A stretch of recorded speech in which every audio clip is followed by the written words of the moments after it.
바울 사도는 일찍이 어지러운 고린도 교회를 향해서 만일 나팔이 분명하지 못한 소리를 내면 누가 전투를 준비하리요 말씀하셨습니다. 분명치 못한 나팔 소리는 전쟁에서 패하게 됩니다. 또 분명치 못한 신앙을 가지면 교회의 혼란을 초래하게 되고, 분명한 사상을 가지지 못하면 국가 사회가 무질서하게 되는 것입니다. 군복무 시대에 이런 일이 있었습니다. 밤 10시가 가까웠습니다. 모든 내무반은 이제 취침 나팔 소리를 들으면서 달콤한 잠을 자기 위해서 누웠습니다. 그때 우리 부대는 녹음기에 녹음을 해서, 나팔수가 없어서 녹음을 해서 시간마다 맞는 그런 녹음을 틀어서 나팔 소리를 내곤 했습니다. 그런데 그날따라 취침 나팔 소리가 들려야 하는데 비상 나팔 소리가 갑자기 들리기 시작했습니다. 저는 그 당시에 호크미사일 부대 내무반에 근무했었는데 난리가 났어요. 행정반, 내무반 전 인원이 산 아래에 이제 군 병력이 있었고, 미사일 관계 병사들은 사이트 꼭대기에서 근무를 하던 그런 시대였습니다.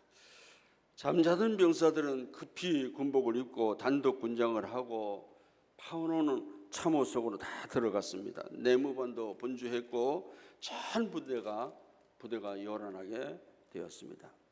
특별히 산 꼭대기에 있는 미사일 기지는 우리가 아는 바와 같이 초비상이 걸렸어요. 왜냐하면 그 부대는, 그 사이트는 24시간 레이더망으로 저기 전투기가 오나 무슨 사고가 있나 이제 보고 있는 중이거든요. 그런데 갑자기 비상이 걸렸다. 이게 뭔가 혹은 어떤 적기가 날아오는 건가? 얼마나 놀랐겠습니까? 그런데 나중에 알고 보니까 녹음기를 취급하는 병사가 잘못 들었어요. 취침 나팔 대신에 비상 나팔을 그냥 틀어버린 것입니다. 그래서 모든 병사들이 놀래고 결국 모든 병사들이 긴장해서 밤잠을 설치게 되고, 그 병사는 어떻게 되었겠습니까? 근시를 받고 중한 처벌을 받게 되었습니다. 나팔수는 분명한 나팔을 불어야 되는 것이지요. 그래서 오늘 이 본문을 통해서 분명한 나팔을 불라, 그런 제목으로 말씀을 드리려고 합니다. 우리는 우선 분명한 나팔을 불어야 되는 것입니다.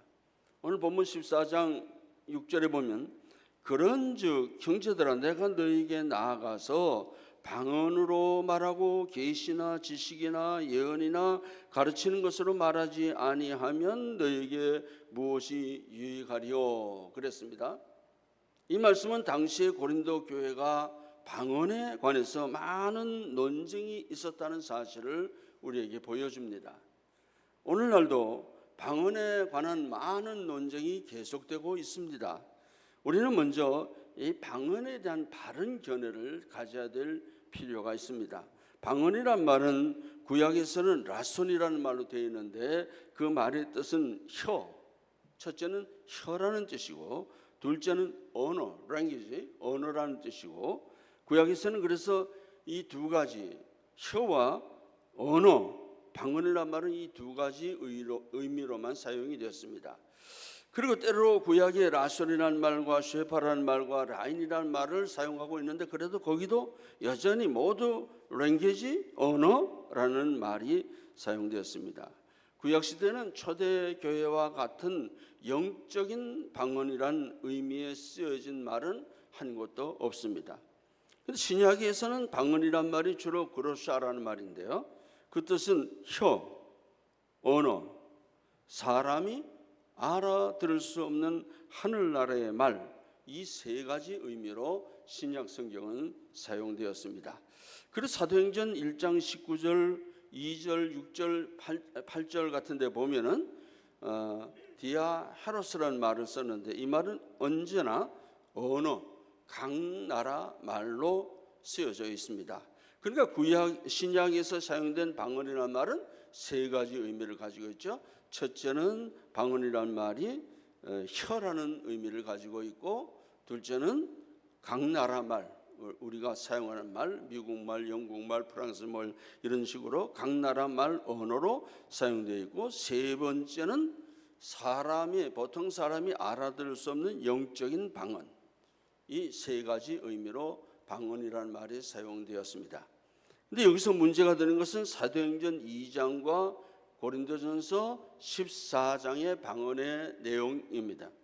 사도행전 2장 1절에서 4절은 성령 강림에 대해서 말하면서 방언에 대해서 말하죠. 4절에 보니까 그들이 다 성령의 충만함을 받고 성령이 말하게 하심을 따라 다른 언어들로 말하기를 시작하니라, 그렇게 표현하고 있죠. 물론 이 방언은 그때 제자들이 기계적으로 말하게 된 것입니다. 그리고 그것이 이 세상 여러 나라의 언어였습니다. 여러분 좀 AI 나오잖아요. 요즘 여행할 때 사람들이 다른 나라 말을 몰라도 그 번역기를 가지고 가면 내가 말하면 그 나라 말로 번역되는 그런 프로그램이 생기지 않았습니까? 근데 그때 당시에도 바울 사도나 그때 당시 제자들이 말을 할 때에 번역이 돼서 나왔다는 거예요. 그래서 그 문제에 대해서 우리가 좀 생각을 해보려고 합니다. 일단 사도행전 2장 5절에서 14절 말씀을 좀 보겠습니다. 그때에 경건한 유대인들이 천하 각국으로부터 와서 예루살렘에 머물러 있더니 이 소리가 나매 큰 무리가 모여 각각 자기 방언으로 제자들이 말하는 것을 듣고 소동하여 다 놀라 신기하게 여기 이르되, 보라, 이 말하는 사람들이 다 갈릴리 사람들 아니냐? 우리가 우리 각 사람이 난 곳 방언으로 듣게 되는 것이 어찌 됨이냐? 우리는 바데인, 메데인과 엘람인과 또 메소포타미아, 유대와 갑바도기아, 본도와 아시아, 부르기아와 밤빌리아, 애굽과 및 구레네에 가까운 리비아 여러 지방에 사는 사람들과 로마로부터 온 나그네, 곧 유대인과 유대교에 들어온 사람들과 그레데인과 아라비아인들이라. 우리가 다 우리의 각 언어로 하나님의 큰 일을 말함을 듣는도다 하고 다 놀라며 당황하여 서로 이르되, 이 어찌 된 일이냐 하며, 또 어떤 이들은 조롱하여 이르되 그들이 새 술에 취하였다 하더라.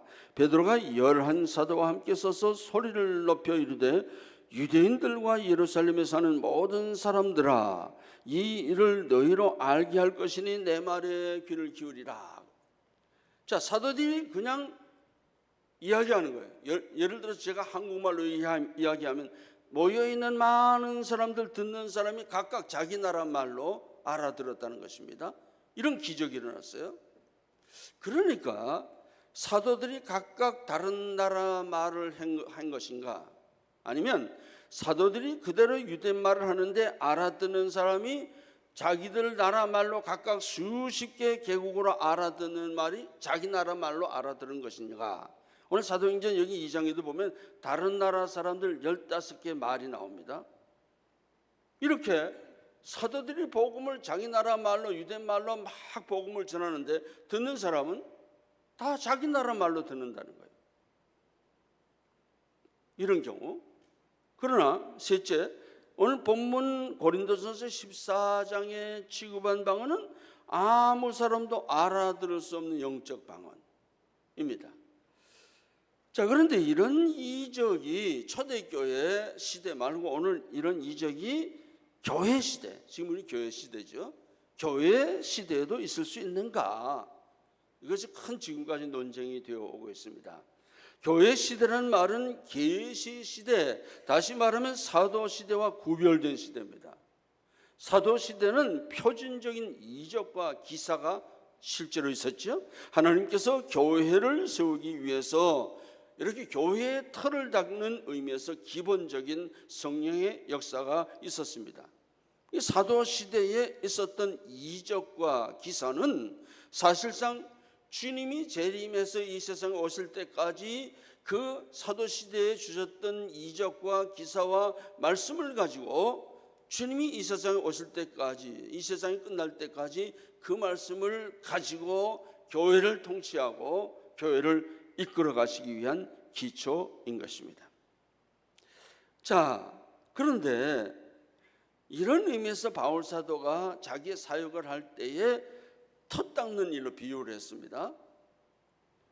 고린도전서 3장 11절에 말하기를 이 닦아둔 것 외에 능히 다른 터를 닦아둘 자가 없으니 이 터는 곧 예수 그리스도시라 그랬습니다. 이 말씀의 뜻은 사도가 예수 그리스도를 전파할 계시와 능력을 받아서 복음을 증거한 것이죠.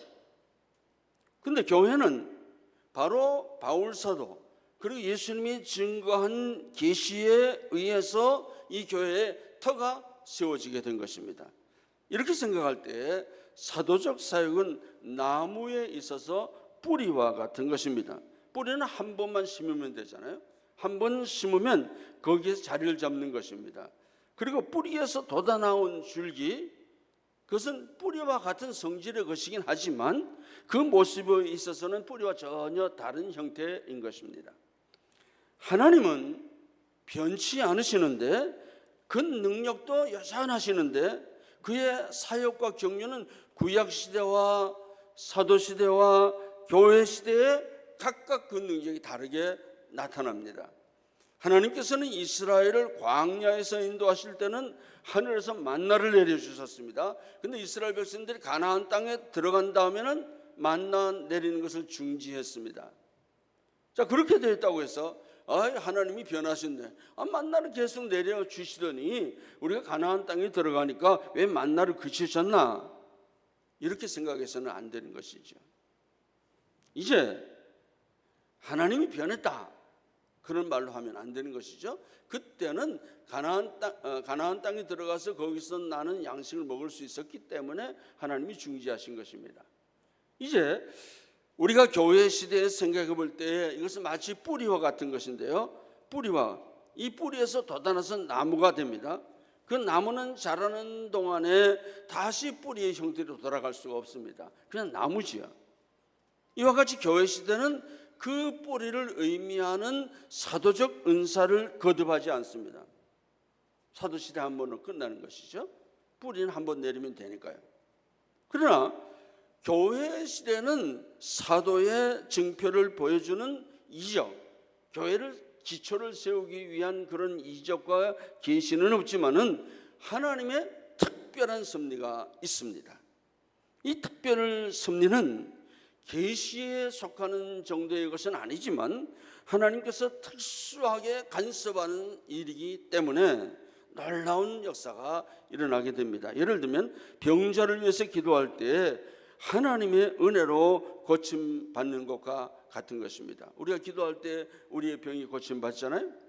그런데 교회 시대의 병 고치는 은사는 사도 시대에 예수님이나 사도들이 가르쳤던 그 병 고침의 은사와 조금 다릅니다. 첫째는 예수님과 사도의 이적은 취급된 모든 병자가 모두 치료받았습니다. 치료받지 못한 사람이 없었습니다. 그러나 교회 시대의 신유는 그렇지 못합니다. 기도할 때 하나님의 은혜로 치료받은 사람도 있지만은 치료받지 못한 사람도 있습니다. 다 치료받는 게 아니죠. 둘째는 예수님과 사도의 이적으로 고침받은 병은 재발하지 않습니다. 그러나 교회 시대의 신유는 그 병이 재발되는 경우가 대단히 많습니다. 셋째는 예수님과 사도들이 고친 병자들의 몸은 완전했습니다. 그런데 교회 시대의 신유는 그렇지 못하는 경우가 많습니다. 그래서 이 세 가지 사실은 교회 시대의 신유의 특징은 사도 시대의 사도들이 했던 신유와 다르다, 조금 차이가 있다는 것을 알 수가 있습니다. 근데 어떤 성도들은 생각하기를 그렇다면 하나님의 능력이 교회 시대에 이르러서 더 약해지신 것이 아닌가, 그런 의문을 품습니다. 그러나 하나님의 능력이 교회 시대에 이르러서 더 약해지셨다는 것이 아닙니다. 하나님의 권능은 여전히 변함이 없이 역사합니다마는 교회의 기초를 놓기 위해서 사도 시대에 세워놓은 터 위에 다른 터를 세우지 못하게 하기 위해서 그때와는 다른 권능이 임하게 되는 것입니다. 우리가 이것을 잘 이해해야 합니다. 자, 우리 신앙은 언제나 예수 그리스도와 사도들이 기록한 이 성경을 표준으로 믿어야 됩니다. 이 이외에 다른 계시는 없기 때문이죠. 근데 어떤 사람은 생각하기를, 또 주장하기 이렇게 말합니다. 오늘날도 오순절에 사도들에게 임했던 성령의 역사가 똑같이 일어날 수 있다, 그렇게 주장을 합니다. 그래서 똑같이 방언을 말하고 예언을 말하고 병을 고친다, 그런 주장을 합니다. 제가 석사학위 논문을 쓸 때 지도 교수가 나한테 이런 걸 요구했어요.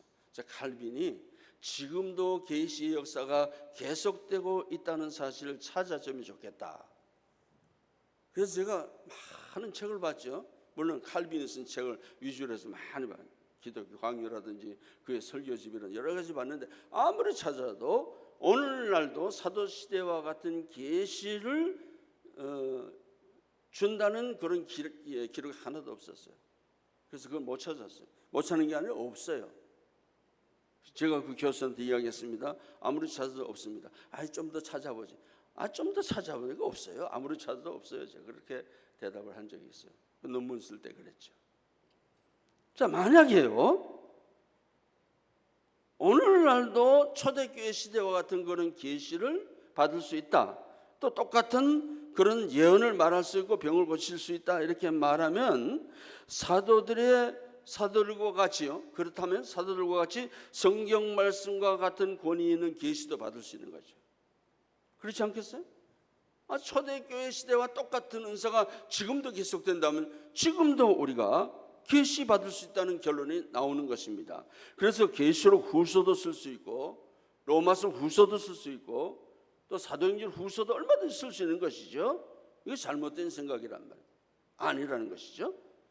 오래전에 어떤 아주머니가 보자기에 서리 뭉치를 가지고 왔어요. 그래서 자기가 계시를 받았다는 거예요. 어떤 건 원고지에, 어떤 건 종이에 그냥 써져 이만한 보자기에 가져왔더라고요. 그래서 당기장실에 문을 두드려서 열어보니까 그걸 가져왔어요. 목사님 이거 한번 보세요. 아니 이 뭡니까? 그랬어요. 그랬더니 하는 말이, 목사님 제가 오랫동안 몇 개월 동안 계시를 받았습니다. 그래서 계시를 기록한 것입니다. 그래요? 그래서 잠깐 봤죠. 또 안 보면 또 그러니까. 그 누가 나한테 가라고 그랬습니까? 어떤 목사님이 거기 가보라고 그래서 왔습니다. 그래요. 그래서 제가 잘 타일을 이야기했습니다. 요즘은 사도 시대와 같은 계시는 없습니다. 그러니까 가지고 가세요. 가지고 가서 은혜가 되면 본인이 읽으시면 되겠습니다. 그래 돌려보낸 적이 있어요. 여러분, 오늘날도 한국의 기독교계의 이단으로 규정된 많은 단체들이 있습니다. 예를 들면 신천지 예수교 증거장막성전, 하나님의 교회 세계복음선교협회, 통일교, 구원파, 심지어 JMS, 은혜로 교회, 만민중앙교회, 인터콤, 많은 단체들이 있어요. 그 외에도 많아요. 근데 이 이단은 뭐냐? 이단은 삼위일체를 부정하는 것입니다. 그리고 예수님의 신성과 인성을 부정하는 것, 셋째는 성경 이외에 새로운 계시를 받았다는 주장, 그리고 교주 중심의 신격과 교주가 신이에요. 그리고 기존의 교회의 부정과 배척, 그리고 구원의 방법을 잘못 가르치는 것, 이런 것 중에 하나라도 걸리면 그것은 바로 이단입니다. 이런 이단들 조심해야 돼요.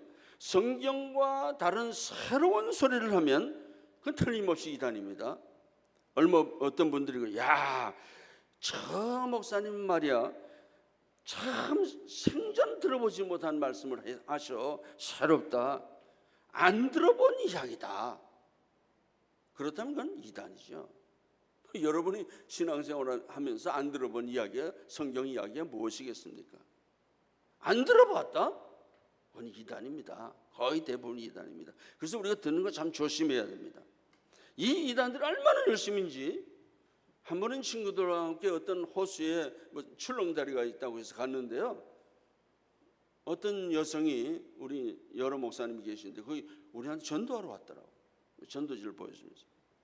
근데 우리 목사님 가운데 한 분이 우리는 예수 믿는 사람이니까 예수 안 믿는 사람들에게 복음을 전했어요. 그런데 그래서 이단이에요. 보니까 이단이에요. 얼마나 열심히 하는지. 그렇게 열심히 하면 뭘 좀 자기 유익이 되는 모양이에요. 이렇게 열심히 가서 전도를 합니다. 관광지 같은데. 여러분, 우리가 이단에 넘어가지 않도록 조심해야 합니다. 또 무료 성경 공부도 있어요. 성경 공부 잘 가르쳐 주겠다 오라. 교회에서 배우세요. 교회에서 성경 공부하겠다고 고시를 하면 잘 안 하잖아요. 그럼 왜 그런 데 갑니까? 잘못하면 여러분의 구원도 놓치고 인생이 패가망신하게 되는 것입니다. 오늘날 방언운동도 그릇된 방언운동이 많습니다. 학습방언 같은 거요. 다만 방언하는 것이 자기에게 나는 방언하는 건 너무 좋다, 기도하기도 좋고 은혜스럽다 할 때는 고린도전서 14장의 교훈을 지키셔야 됩니다. 다행히 우리 교회 성도님들 가운데도 방언하신 분들이 여러 분 계신데 우리 교회는 질서를 잘 지켜서 제가 고맙게 생각합니다. 이거 뭐 다른 데로 튄다든지 이상하면 곤란하잖아요. 새벽기도 오셔서도 성도들이 거의 다 집에 가면 이제 몇 사람만 남게 되면 그때 방언으로 기도하시는 분들이 많습니다. 그건 좋습니다.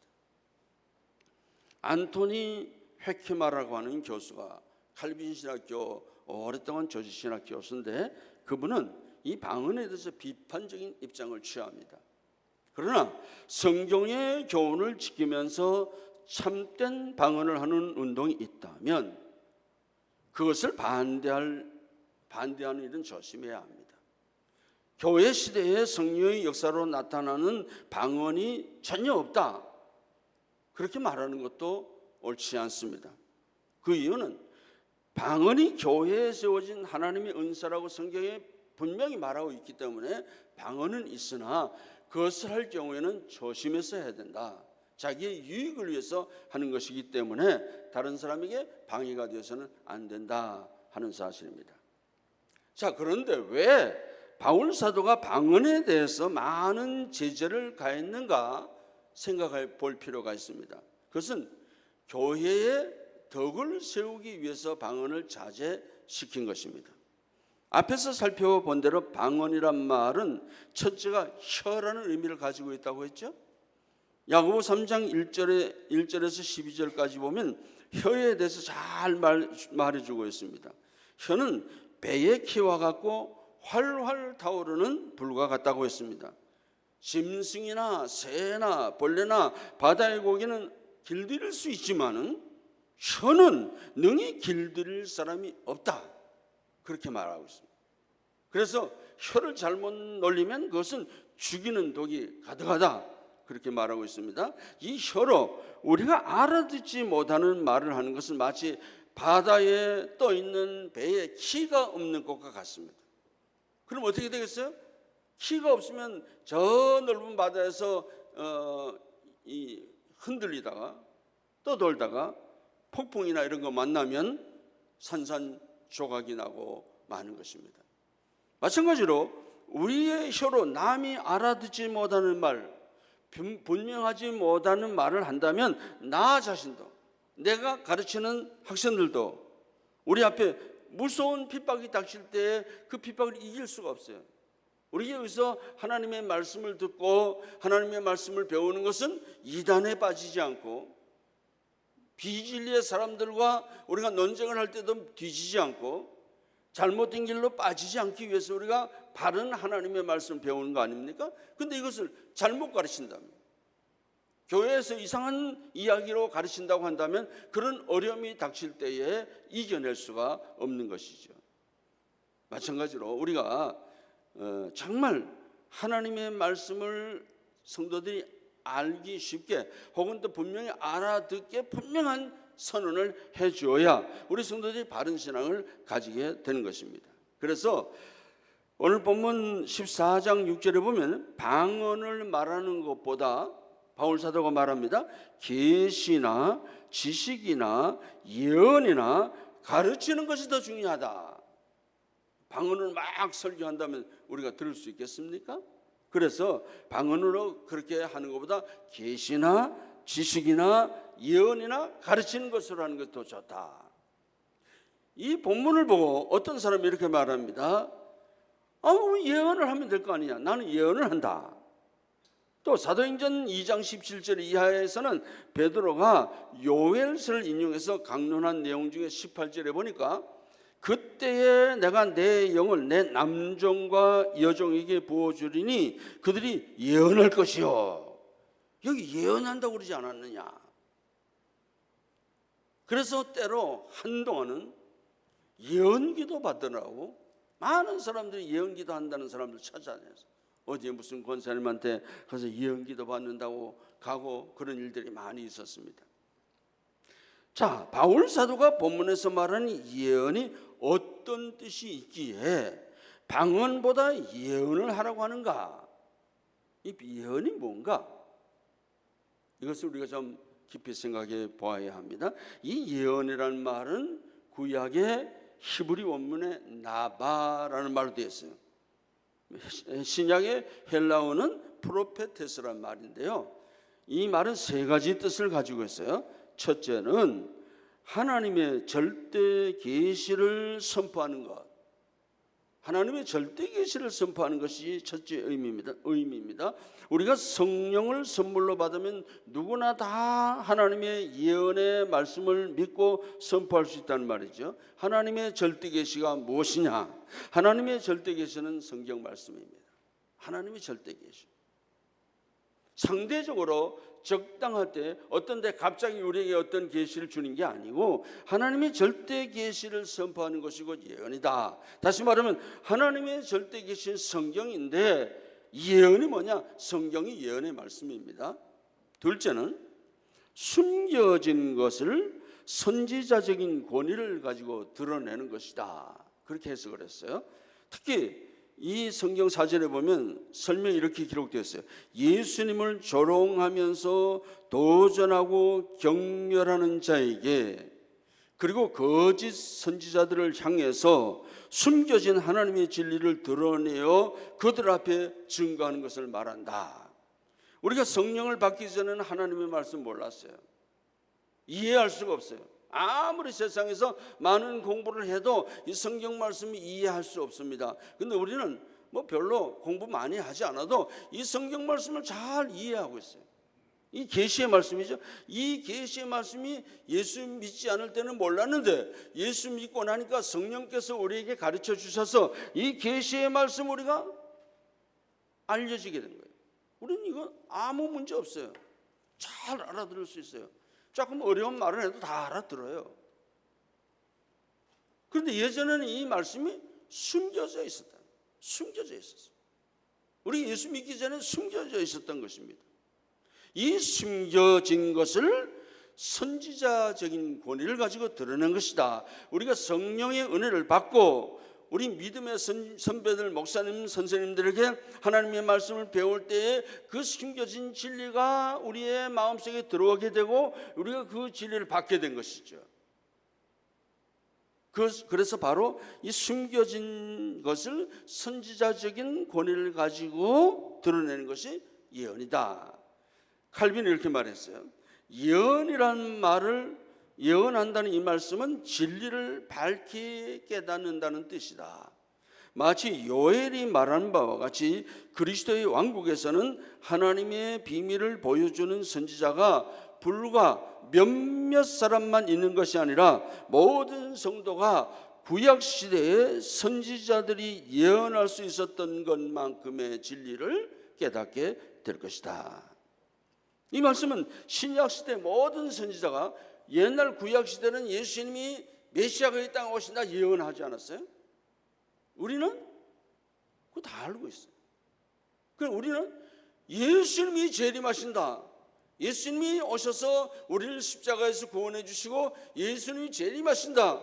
그렇다면 우리는 옛날의 선지자들보다 훨씬 더 많은 것을 알고 예언하고 있는 거예요. 요엘서 그 이야기를 하는 것입니다. 그러므로 오늘 이 시대에는 모든 성도가 다 영적으로 말하면 선지자들과 마찬가지란 말이에요. 우리는 이 말씀을 아직도 모르는 자들에게 가서 선지자적인 권위를 가지고 드러내는 거예요. 여보시오, 예수님께서 우리 죄를 대속하시기 위해서, 우리를 구속하시기 위해서 이 땅에 오셨고 이제 장차 이 땅을 심판하시기 위해서 다시 오실 것입니다. 우리는 넉넉하게 말씀을 증거할 수 있는 것입니다. 그런 의미에서 예언이라는 말입니다.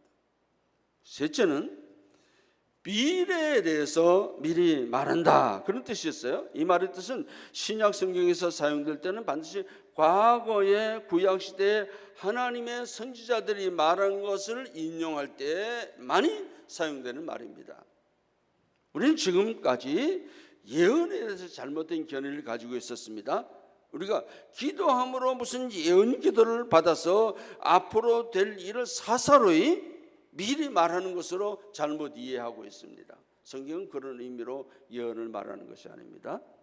우리는 하나님의 말씀이 예언의 말씀이다, 이것을 다시 한번 되새겨야 됩니다. 누구나 다 예언할 수 있다, 그렇게 우리가 사사로이 받아서 예언할 수 있다고 생각해서는 안 되는 것입니다. 저와 여러분 다 예언할 수 있어요. 우리 주님 예수 그리스도께서 장차 구름을 타시고 심판하시기 위해서 천군 천사를 거느리고 오실 것입니다. 우리 믿는 성도는 누구나 다 영광스러운 몸으로 변화되어서 하늘 영광, 우리 주님과 함께 영원한 영광을 하늘나라에서 누리게 될 것입니다. 그리고 누구나 예수 그리스도를 배척하는 자들은 영원한 불못에 던짐을 받게 될 것입니다. 그럼 우리는 뭐 한 거예요? 예언을 이야기한 거예요. 예수 그리스도께서 구약의 예언을 성취하시기 위해서 이 땅에 오셨고 머리 둘 곳 없이 수고하시고 천국 복음을 전파하셨습니다. 주님은 우리 못난 죄인들의 죄를 위하여 영광스러운 보좌를 버리시고 이 땅에 오셔서 십자가를 지시고 우리 죄를 대속해 주셨습니다.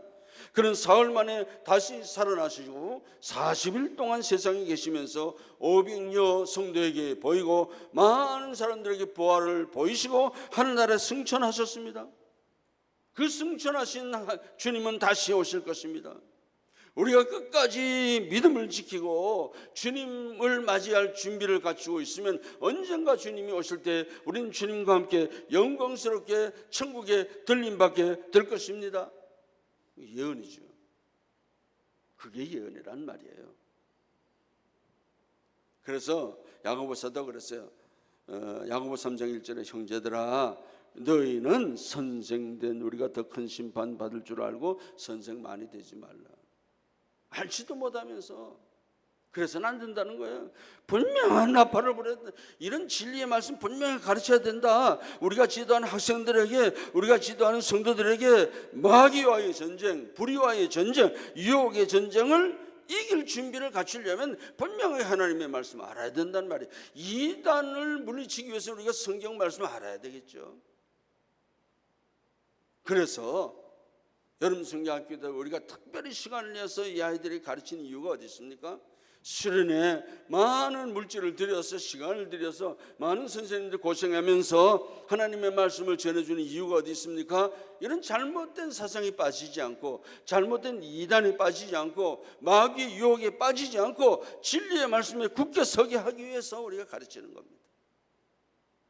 분명한 나팔을 불어야 하는 것입니다. 그들에게 하나님의 말씀을 바로 가르쳐야 됩니다. 잘 말씀으로 훈련시켜야 되는 것입니다. 그리고 시간마다 우리에게 주어진 시간에 성실하게 하나님의 말씀을 증거하고 하나님의 말씀을 가르쳐야 되는 것입니다. 이사야 58장 1절에 크게 외치라. 목소리를 아끼지 말라. 내 목소리를 나팔같이 높여 내 백성에게 그들의 허물을, 야곱의 집에 그들의 죄를 알리라. 여러분의 정력을, 열심을 아끼지 않고 온갖 정성을 다해서 여러분이 지도하고 있는 학생들에게 하나님의 말씀을 전해서 그들이 은혜를 받고 그들의 문제를 해결함을 받고 새로운 인생으로 거듭나는 그런 사역하는 것이 여름 행사인 것입니다. 여러분이 강단에서 하나님의 말씀을 증거하는 목사도 마찬가지 아닙니까? 여러분이 분명한 말씀을 듣고 이 험한 세상에 나가서 죄악과 싸워서 마귀의 세력과 싸워서 이단의 잘못된 세력과 싸워서 올바른 삶을 살아야 믿음 생활을 해야 된다는 말이죠. 이단의 책을 보다가 깜짝 놀랐어요. 어떤 이단은 피지로 피신을 간다고 많은 어떤 여자분이 근데 피지 실제로 갔어요. 데려갔어요. 그런데 빠지면 안 된다는 것이죠. 또 한 가지 더 생각하면, 그러면 우리 양된 우리는 분명한, 우리 성도들은 분명한 나팔 소리를 들어야 된다는 거예요. 세상에 많은 소리가 있어요. 성경에 보면 피리 부는 소리도 있고 검은 고 타는 소리도 있습니다. 유혹의 소리도 있습니다. 경고의 소리도 있습니다. 협박의 소리도 있습니다. 근데 우리는 경고의 나팔 소리를 들어라. 이스라엘 백성들이 모세의 뒤를 이은 여호수아의 인도를 받아서 요단강을 건너서 여리고성까지 왔습니다. 여호수아 6장에 보니까 하나님의 명령을 따라서 아주 특이한 방법으로 여리고성을 돌았어요. 제일 앞에 무장한 군사가 서고 그 뒤에 7 양각 나팔을 가진 제사장들이 서고 그 뒤에 법궤가 서고 그 뒤에 백성들이 따라갔습니다. 자, 그 백성들이 돌 때에 잠잠히 걷기만 하라. 말하지 말고 이야기하지 말고 걷기만 하라. 오직 7 양각 나팔을 잡은 이 제사장들만 나팔을 불라 그랬습니다. 이렇게 해서 6일간 하루에 한 바퀴씩 돌고 마지막에 7바퀴 돌았는데, 아마 여리고성 사람들이 이 광경을 목격하고 비우는 사람들도 있었을 것입니다. 조롱하는 사람도 있었을 것입니다. 참 이상한 족속들이라고 비아냥거린 사람도 있었을 것입니다. 근데 오직 한 사람, 기생 라합은 이 나팔 소리에 귀를 기울였어요. 그리고 제7일 날 7바퀴 돌고 온 백성이 소리를 질렀습니다. 무슨 소리인지 모르겠어요. 여호와의 칼이여 했든지 하여튼 무슨 말인지 모르지만 큰 소리 질렀어요. 드디어 그 소리에 여리고 도성이 완전히 무너져 버리고 말았습니다. 여러분 성지에 가보면 아시겠죠? 한번 가보세요. 조소와 조롱을 하던 자들이 다 여리고 성과 함께 죽음을 당했습니다. 오직 나팔 소리를 경청하고 나팔 소리를 들은 라합만 살아났어요. 예수 그리스도의 족보에 들어가지 않았습니까? 역대하 13장 12절에 하나님이 우리와 함께 하사 우리의 머리가 되시고 그의 제사장들도 우리와 함께하여 전쟁의 나팔을 불어 너희를 공격하느니라. 이스라엘 자손들아, 너희 조상들의 하나님 여호와와 싸우지 말라. 너희가 형통하지 못하리라. 하나님 대적하지 말라는 말이에요. 지난번 성경에는 대적하지 말라 그렇게 번역했어요. 여호와와 싸우지 말라, 대적하지 말라, 경고의 나팔에 귀를 기울이라, 잘못을 지적할 때 회개하라는 말이죠. 에스겔 33장 3절 4절에 보면 그 사람이 그 땅에 칼이 임함을 보고 나팔을 불어 백성이 경고하되 그들이 나팔 소리를 듣고도 정신을 차리지 아니하므로 그 임하는 칼에 제거함을 당하면 그 피가 자기 머리로 돌아갈 것이다. 경계의 나팔을 듣고도 그 경계를 소홀히 여기면 멸망당한다는 말이죠. 호세아 8장 1절에 나팔을 네 입에 댈지어다 원수가 독수리처럼 여호와의 집에 덮치리니 이는 그들이 내 언약을 어기며 내 율법을 범함이로다. 여러분, 하나님의 나팔 소리 경청하지 않으면 심판이 임한다는 말이죠. 그리고 우리는 경고의 나팔 소리를 들을 뿐만 아니라 재림의 나팔 소리를 들어야 됩니다. 신약 성경을 관통하고 있는 사상이 무엇입니까? 재림이야. 지금은 우리에게 남아있는 게 재림입니다. 여기에 귀를 우리가 기울여야 합니다. 마태복음 24장 31절 그가 큰 나팔 소리와 함께 천사들을 보내리니 그들이 그의 택하신 자들을 하늘 이끝에서 저 끝까지 사방에서 다 모으리라. 우리 주님이 오실 때. 고린도전서 15장 51절 보라 내가 너에게 비밀을 말하노니 우리가 다 잠잘 것이 아니요 마지막 나팔에 순식간에 호련히 다 변화되리니 나팔 소리가 나며 죽은 자들이 썩지 않을 것으로 다시 살고 우리도 변화하리라. 데살로니가전서 4장 16절 17절 주께서 호령과 천사장의 소리와 하나님의 나팔 소리로 친히 하늘로부터 강림하시리니 그리스도 안에서 죽은 자들이 먼저 일어나고 그 후에 우리 살아남은 자들도 그들과 함께 구름 속으로 끌어올려 공중에서 주를 영접하게 하시리니 그리하여 우리가 항상 주와 함께 있으리라. 비참하게 십자가에서 피 흘리시는 주님을 바라보고 유대 민족들과 모든 이 로마 병정들은 예수는 실패했다, 실패자다 그랬어요. 그러나 아니다.